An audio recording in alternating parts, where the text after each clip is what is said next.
The best thing any human can do is leave the world a better place than they found it. That is the first line in a lovely tribute from Dadodoya, one of my favorite content creators in the game right now. And he has written one of many heartfelt tributes to the manga and anime godfather Akira Toriyama, who sadly is no longer with us. And I've been taking my time to process his death, because the last time I felt this saddened by a creative's passing was when we lost Stan Lee a few years ago. Because it feels like Toriyama had the same level of impact. The amount of outpouring of love and respect that I've seen from my friends, from content creators that I admire and respect, to the greatest mangaka, anime directors, video game directors, every type of artist that you could think of, paying lovely tribute to the person that Toriyama was, and this is me paying my tribute too. I'm gonna talk a little bit about my history with Dragon Ball and just my thoughts on his work and what it's meant to me. So, when I was young, when I was in middle school, my father got Guillain-Barré and was in the hospital for a long time. And it was the first time in my life where I'd ever truly been depressed. I didn't know if my dad was going to make it. Thankfully, my dad is great and healthy now, but at the time I had no idea. And it was just me, my sister, and my grandma. And I just needed things that would comfort me in that dark time. So Sonic games, for people who are regulars on my channel, you know how much Sonic means to me. So it was a lot of that. I would play games like Epic Mickey. I'm so glad that game's getting a remake. That was such a good comfort game for me in that time. But I got into anime during this dark time in my life. I watched Fullmetal Alchemist, Inuyasha, and Dragon Ball Z. Dragon Ball Z Kai was airing at the time, and I was just hooked immediately. I loved how striking the visuals were, how incredibly hyperbolic and over the top it was, from the characters to the story to the way that fight scenes were choreographed. It just spoke to me on a very raw hype level, and I needed that at that time.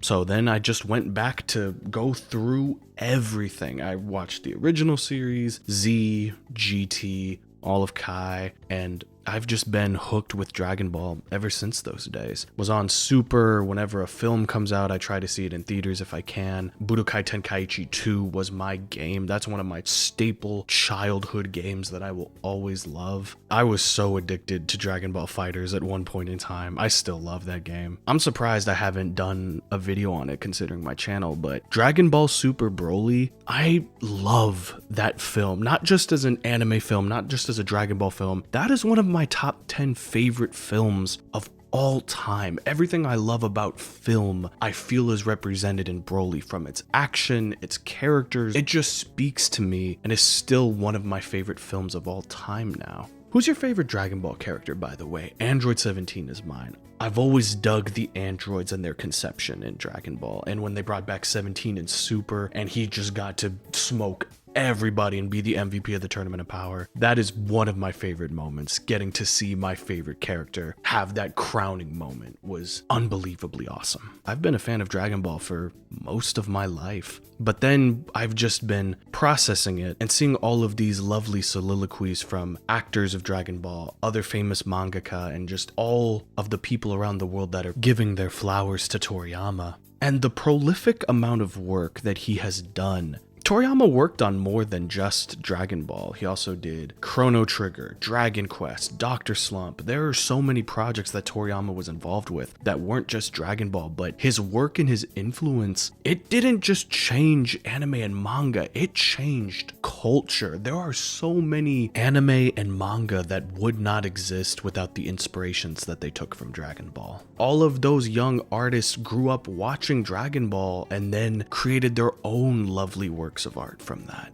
Super forms, beam clashes. There's just so many things that Dragon Ball started that have just been picked up in other mediums, as well as just the amount of references to Dragon Ball and other cartoons, and just the inspiration that it's given to so many different things. Like, my love of Sonic would not be the same without the inspiration that it takes from Dragon Ball. I mean, Frontiers is practically a love letter to Dragon Ball Z, specifically with the Titan fights and the hype and spectacle that it brought to Super Sonic. And Sonic has has never been ashamed of its direct references to Dragon Ball. The Chaos Emeralds to the Dragon Balls, Super Sonic to Super Saiyan. Sonic in that franchise has been such a pivotal part of my life, and it wouldn't be the same if it wasn't for Dragon Ball. It would not have had the impact that it does without Toriyama's work. And the amount of visual references and all types of art, from games to comics to films to shows, that reference Dragon Ball and the iconography of it is almost untouchable. The amount of impact it's had.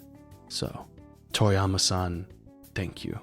Thank you for the wonderful world of characters that you created, creating a story that inspired people to create, to evolve, and to never give up on being better. I know you're up there chilling with the Kais, enjoying all of the wonder and splendor that heaven has to offer.